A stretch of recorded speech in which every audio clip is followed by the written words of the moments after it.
আর এটা আলমারি তৈরি হচ্ছে, প্লাইউডের আলমারি, মাইকা ফিনিশিং দেওয়া হচ্ছে। দেখুন বন্ধুরা, মাইকা একটা ফিনিশিং দেওয়া হচ্ছে ফাইলের দ্বারা।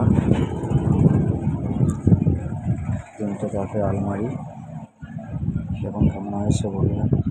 সব মাইকা পেস্টিং হয়েছে। 15 লক্ষ টাকা চুরি, এটিএম, সিসি ক্যামেরা ছিল, টাকা দিয়ে কেটে